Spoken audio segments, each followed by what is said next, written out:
Hello, my name is Ashley Apodaca, and today I will be helping you out with problem from Unit 5, which is Chapter 8, Section 2. My question first starts out with, in this section, we found that we could name some quadrilaterals in terms of their ancestors. For example, we could say that a rhombus is a parallelogram with 4 congruent sides. What other quadrilaterals could we describe in terms of their ancestor? So starting off, we can tell right away that this is a geometry question. And what geometry kind of consists of is tying together shapes and getting a more defined answer with them using their angles and their side lengths and tying shapes and math together basically.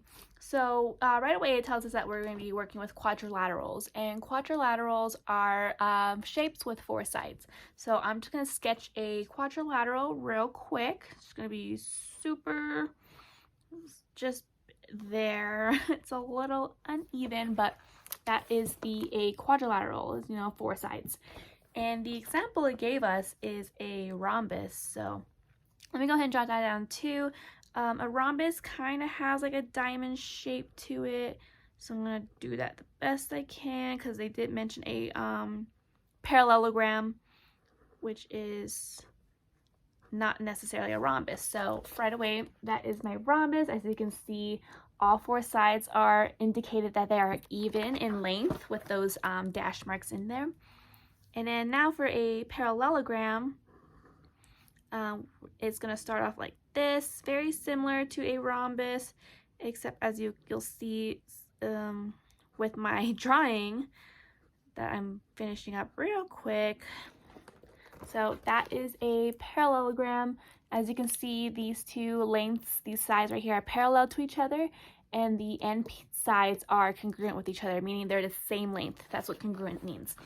So the question, referring back to the question, is what other quadrilaterals could we describe in terms of their ancestors? Well, right away, since we have these 2 examples right away, we can also bring up the other 2 basic quadrilaterals that everybody simply knows.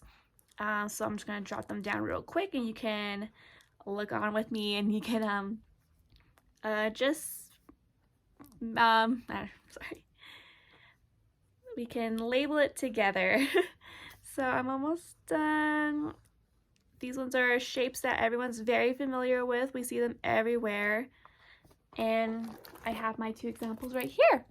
So as you can see, this one is a square. It has 4 right angles, and all sides are congruent, and all sides are also parallel to each other. And then we have here a rectangle.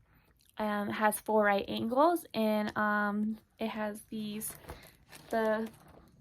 2 sides are congruent, and then another pair of congruent sides.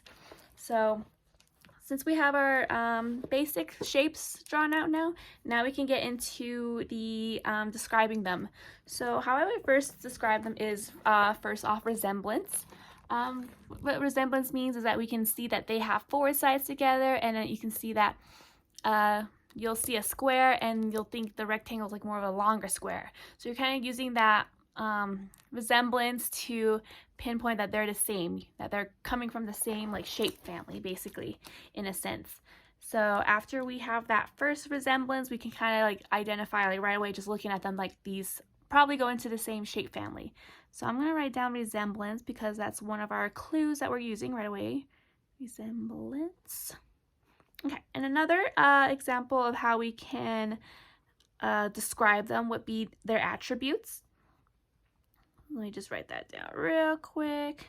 So with attributes, that's just basically describing that they all have 4 sides together, and that's why they're in the same shape family. So using attributes, we can basically describe them as ancestors because we're noticing how each quadrilateral has 4 sides.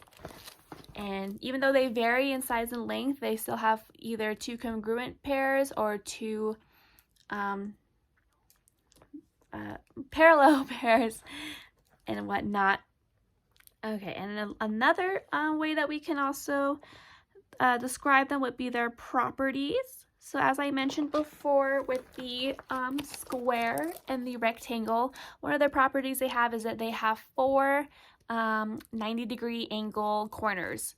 And using that, we can describe them that they come from the same shape family with their angles being the same way. But with all quadrilaterals, the total angles for their corners will all equal to be 360 degrees.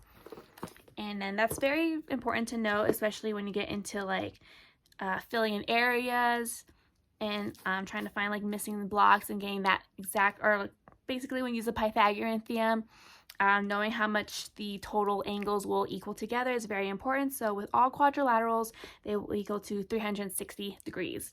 And then lastly, with another way to describe ancestor quadrilaterals, I'm just going to write it down real quick. Formal reasoning.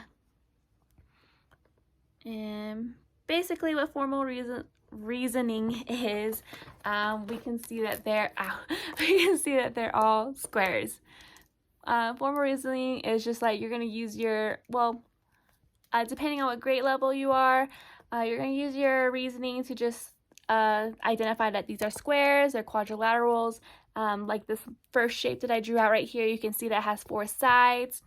And even though they're not necessarily the same length and none of their angles are probably equal, they are part of the quadrilateral family. And the more you get into the sophisticatedness of it with the parallel sides and the congruent marks showing that each side is congruent to each other, same length, and that they have some quadrilaterals will share the same angles measurements, you can basically use that to infer that they are quadrilaterals. So those are like some 4 techniques on how to describe quadrilaterals in terms of their ancestors. It's going to be very helpful when you're using them to, like, as I mentioned earlier, find the missing area of some spots, find the missing length of some quadrilaterals, and you'll be using different equations to find those. But just being able to identify quadrilaterals and any other shapes when you get to like triangles, understanding those properties, it's very easy to get familiar and comfortable with adding more missing addends and numbers. Thank you.